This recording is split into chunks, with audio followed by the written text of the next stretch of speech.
Hi friends, welcome to Aadhira smart kitchen.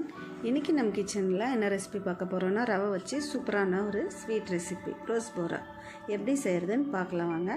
First அதுக்காக நான் இங்கே ஒரு கடாயில் 1 டேபிள் ஸ்பூன் அளவுக்கு நெய் சேர்த்துக்கிறேங்க. நெய் கொஞ்சம் சூடானதும் 1 கப் அளவுக்கு ரவை எடுத்துருக்கேன்.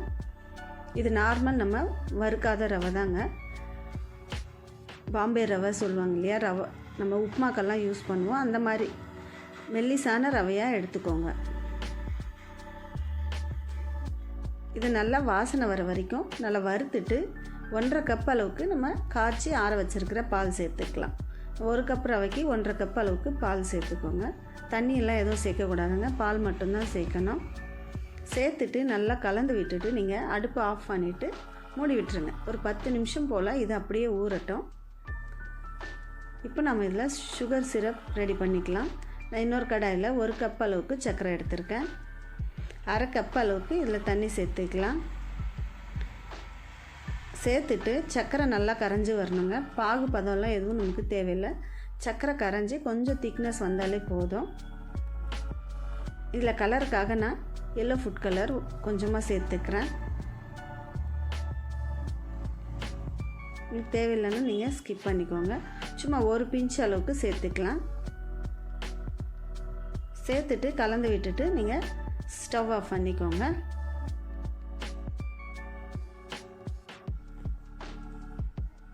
இப்போ நம்ம இங்கே கலந்து வச்சுருக்கிற ரவையை நல்லா உடச்சி விட்டுக்கலாம். நல்லா ஊறிடுச்சு. 10 நிமிஷம் பாலில் நல்லா ஊறினதுக்கப்புறமா 1 டீஸ்பூன் அளவுக்கு ஏலக்காய் தூள் சேர்த்துக்கலாம்.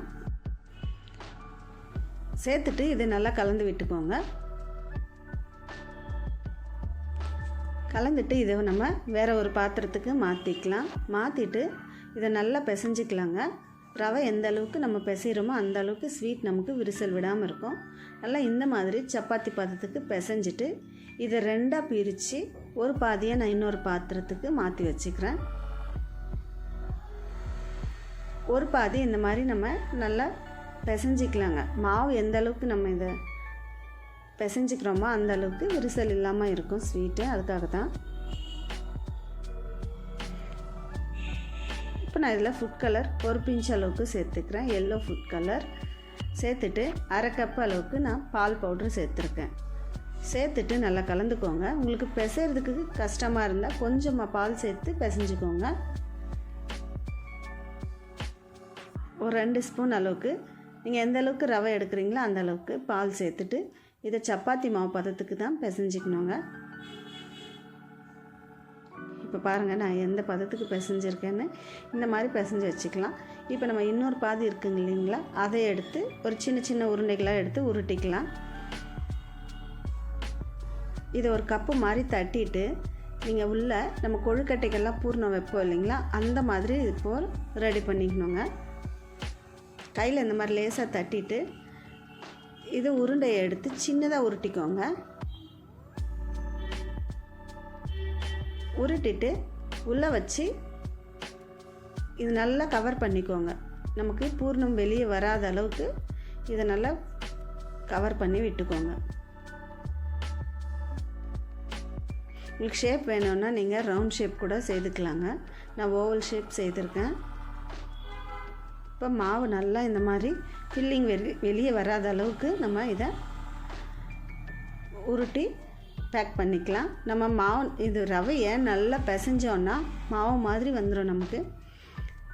அதுக்காக தான் நம்ம சன்னமாக இருக்கிற ரவையை எடுத்துக்கிறதுங்க. பெரிய பெரிய ரவைன்னா நமக்கு இந்த மாதிரி செய்கிறது கொஞ்சம் கஷ்டமாக இருக்கும். அதுக்காக தான் இப்போ நல்லா ஓவல் ஷேப்புக்கு இதை உருட்டி எடுத்துக்கலாம். இதே மாதிரி மிச்சம் இருக்கிற எல்லா மாவையும் நீங்கள் உருட்டி எடுத்துக்கோங்க. நம்ம இதை ரெடி பண்ணுற டைமில் ஒரு கடாயில் எண்ணெயை ஊற்றி நீங்கள் அடுப்பில் சூடு பண்ணி வச்சுக்கோங்க. எண்ணெய் நல்லா சூடானதும் நம்ம ரோஸ் போராவை எடுத்து பொரிச்சிக்கலாம்.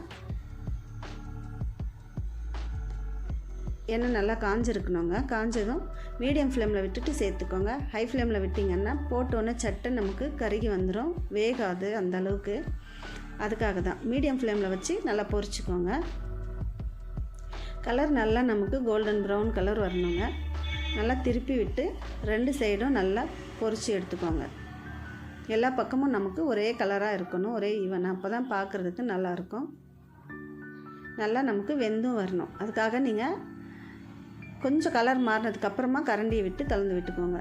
அடுப்பில் போட்ட உடனே நம்ம கரண்டி விட்டு கலக்கக்கூடாது. கொஞ்சம் கலர் மாறினதும் நம்ம இந்த மாதிரி கோல்டன் ப்ரௌன் கலரில் பொரித்து எடுத்துக்கோங்க.